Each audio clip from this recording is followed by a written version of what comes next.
That was terrible for me because I was downtown, and then I came to Pétionville to get my daughter, who was at school, and my two sons who were at school also, and my wife was downtown attending courses at the university. So all of us were going to die. When it's happened, we hear the noise. We don't know what's going on. If they knew, they should just run away from the house. But some of them, they were outside just to protect themselves. They go inside. So many of them are killed. And some people, even though they are in their house, they don't know exactly what's going on. It is just after the news. They heard about how many houses are destroyed, collapsed, how many people are dead. Even some people in the same house, if after maybe 30 minutes, after 10 minutes, they realized one part of the houses was fall down and other people in the same house are died. Some people also, even though they don't die, but you cannot take them out. It was hard to hear your son say, "Father, I am here. Can you save me?" And you can't. It was very hard.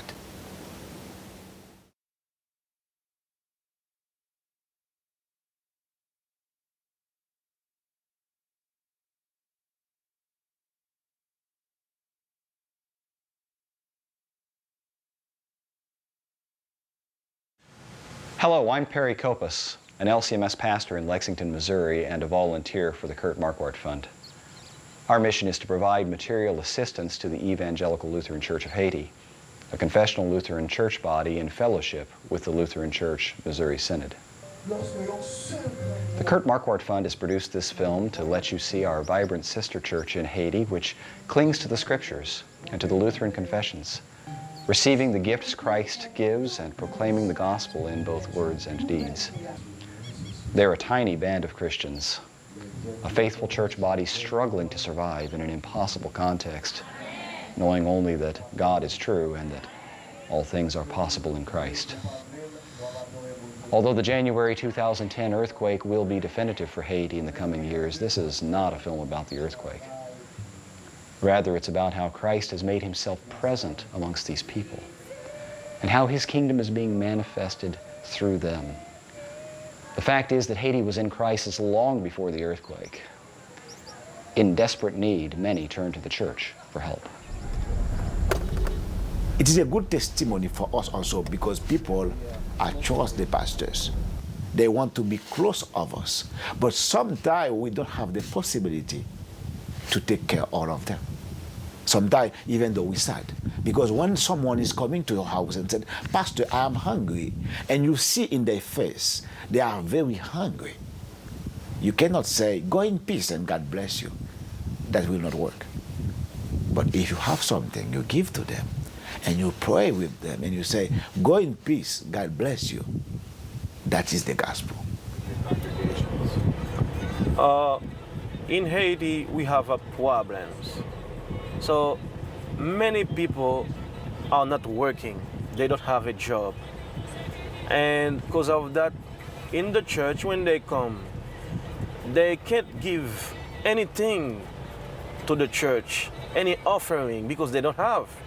Some of them who used to make businesses, they can't keep it because of the situation. And because of that, many of them used to come to the pastors, not to give something, but to ask the pastors to, for example, to say, "Pastors, give me something. I can't feed my people. I can't feed my children. I can't send my children to school. I need something." So that's the kind of need that they have. The people are looking for a lot of things. The pastors are here to lead the people because they are a leader. Because they are most closest to those people in the community than others. They don't see no government. The pastor are here. When they need food, they need shelter, they will go to pastors, they will go to them. That's what I need. Because government is so far from them. I think this is really a good time now for pastor to really show them the mercy of God. Doing ministry in Haiti is not the same like in USA. We have something in common. What we have in common is the word God gives us to preach, like the sacrament, confession, absolutions, and so on. But the way we live with our people in Haiti is different. Because a pastor in Haiti, people who are in the church, they don't see they are going to give something and the church will take care of the pastor. They see the pastor will take care of the church. It's the reason why if you serve as a pastor here in Haiti, and after the worship service, you can find maybe 10, 15, 20 people stay after the church. They want to see the pastor.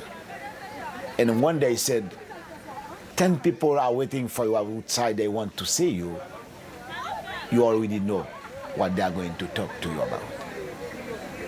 Because many of them, they don't have anything at home to eat. Even though they will get back home with their kids.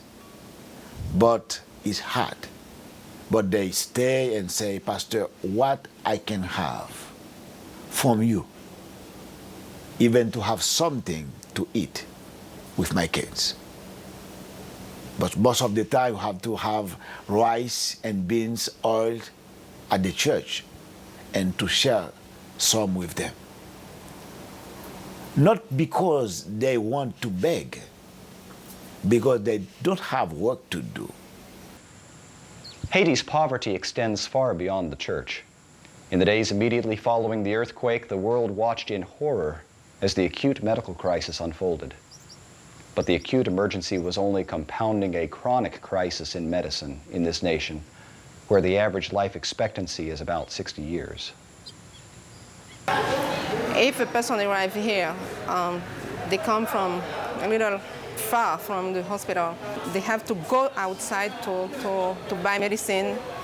And sometimes when they come here, they don't have money to pay what they need. We don't have bed. The mattresses are defective. We don't have a lot of material to work. Most of the time, we don't have even gloves. We don't have water to wash our hands. We don't have medicine like IV fluids. We cannot answer. We cannot do our job. This clinic is in a poor area. People doesn't have money. Sometimes they can't afford even to buy some medicine, and then sometimes we make consultation for them. It's for free. We have many people in Haiti, they are sick, but they don't have any opportunity to go to the hospital because they don't have money. But since the earthquakes, we receive many medical groups. It is a chance for them to see a doctor even though they don't have money.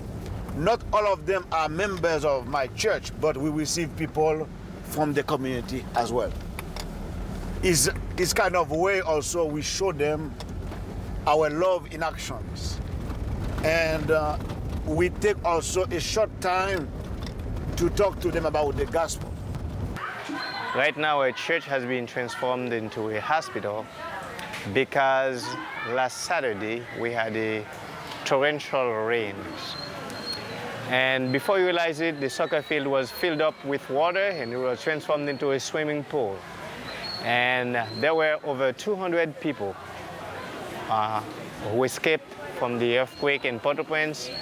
Some of them with broken arms, broken legs, broken backs, and all sorts of pains. And they were just there in the water. And when we in the church saw that, we invited them to come into the church. We opened our doors, and since then they have been there. And if you go into the church now, you will see beds and people sleeping. The benches of the church have been transformed into bed frames, and inside of the benches are mattresses, and sick people are lying everywhere. Pendant que je l'école là comme ça, et puis je suis allé parce que je quitté notre petit copier, et puis je senti que vibration, et puis après les Jésus tout le monde, et puis on a me revirer encore, pendant me revirer encore un gros bail qui sorti en l'air, puis tout descend ensemble avec moi. Avait dit l'école la vide, me dans 5e étage, il vide ensemble avec moi. Avait dit l'eau tombé à, je senti que figue me était plein de l'eau, c'était sang, avec toute tête m'était cassée. L'eau tombé à, j'en tombé à, qu'on s'arrêter, on va pas faire mouvement, même duel, on va pas jouer parce que tout pot net, plein de bagages qui pour vous. Quelques monde, on dirait 5 personnes comme ça, élèves. Te communiquer avec eux, chercher qui est sur eux, et puis nous sommes là. Et puis nous rester. Et puis de temps en temps, on a communiqué, nous venons rester quelqu'un qui mourit. Et puis moi-même, qui pas de bon passé, parce que je suis chrétien, je suis là tout. Je suis assisté à tout le bagage, et puis moi-même, je parais vivant, et puis eux-mêmes. Puis il y a enflé, et puis quand je me couche, je ne vais pas utiliser tête, rien. C'est le monde qui vous fait tout le bagage pour moi. Rien, je ne vais pas utiliser tête. Je suis tellement supprimé, tout parti, tout comme a fait mal. Bon monsieur l'hôpital là, il dit bonne fin pour y aller. Ça veut dire que l'église là, luthérienne même, il rend un gros service. Le service il rend nous parce que les gens qui étaient responsables en terrain, les hôtels là, puis ils sont venus, ils ne pas chercher un côté pour mettre nous. C'est pasteur dans l'église là, dans l'église pasteur dans l'église luthérienne là, il vient ouais comme si ça cap rivière et puis il dit comme ça pour que ça va jamber nous dans l'église là. Mais vient changer. Mon seul bagage connaît que ça le fait dans la vie, me changer la vie parce que même je ne pas baptiser mais m'accepter Jésus quand même parce que un bagage qui me dégaine pour me faire longtemps tout le temps pas jamais faire ça. C'était que pasteur l'église luthérienne, c'est un bon choix de faire pour nous. It was very interesting last Sunday to see how the people could sit in their beds and participate in the worship service which we had. It was a modified Sunday worship service, and it was the most unique service and one of the most moving services I have ever seen in my life. Years of social and political instability, coupled with a lack of substantial material resources, have resulted in a dependency upon foreign money, not only for Haiti generally, but also for the church. Today, the church in Haiti is dependent upon assistance from outside to fund works of mercy, to build churches, to train pastors, and even to feed pastors and their families. We cannot say our life will depend on people overseas for 15 and 20 years. We need to figure out in our own what we can put in place to invest our money to give job to those people, and so they will be able to work. The income will get back to the church, and we will be able to serve those who are suffering. Many of these retailers do not have the capital for them to do their businesses or to start it. So they are obligated to go to a money lender to get a loan at a very high rate so they can do it. And on many occasions they lose the business due to something, and then they have to sell their land or anything precious they had to pay the lender back. And there is no social security system that could allow them to continue functioning without having someone to help them out. That's the reason the church has set up a microcredit program to allow these people to borrow money from the church at a lower rate so they can start their own business and get going to become self-sufficient and be able to help others. We have a large piece of land not far from here. The goal is to build houses so that we can rent, so that from that business, the church can have money. The biggest challenge for that project is to have the money to finance that project. These goats belong to a cattle or to an animal husbandry program we have in the district. What we have done so far is purchase goats. We purchase indigenous does, and we purchase improved breed bucks. And what we do, we cross the indigenous does with the improved breeds, and then they develop better offspring. So the way we do it, we give a couple of those or 4 to one family, and then when they reproduce, they give to 2 other families. And then we keep it going. We give some to Pastor Jean, and he has already distributed some to other people. And now these are his goats. If he gave 4 already, he's done. And then all of these belong to him. And if we can do that with every single member in the church, remember, we will make an impact upon the community. Beyond the general material need, the plight of Haiti's youth is an enormous problem.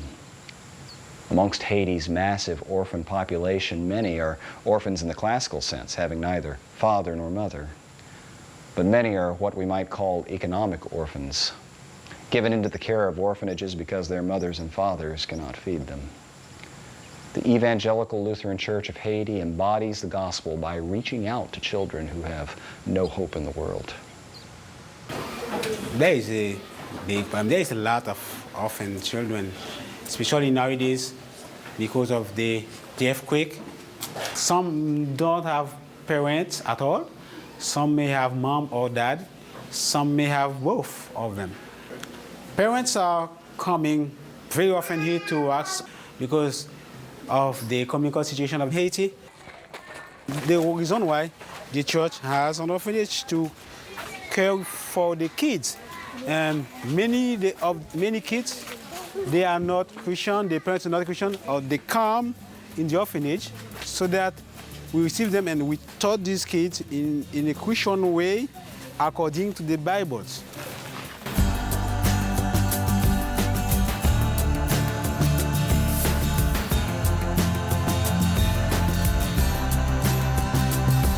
They know the Bible, they study the verses, they know the song, and they know how to pray. And they pray always. And they know also several Bible psalms by heart, and they can explain this. And they study the small catechism also, and baptize also, and they are doing very well.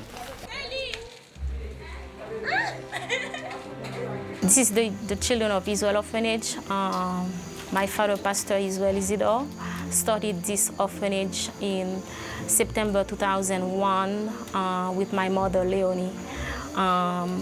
This little boy, Moses, he was found on a bridge behind the existing orphanage we had. We don't know anything about him, like where is his mother, his father. So when we found him, we couldn't let him. So since then, he's been with us, I would say, for the past 2 years. Whenever someone comes and brings those children, when they tell us about their situation, if we could, we would take everyone that would come.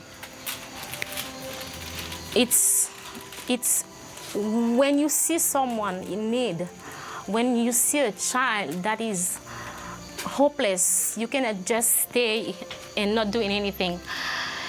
So I think this is an amazing job that you guys are doing here, being here to continue what Kurt Marquardt light, continue with his vision, so that more people can know about Haiti.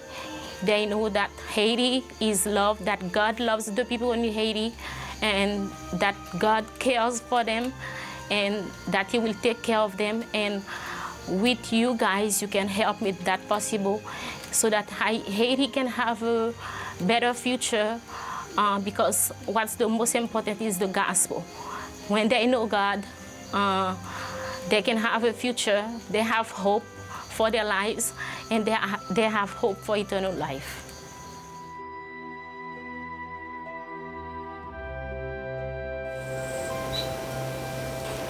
I want to talk a little bit about the schools in the Lutheran churches in Haiti.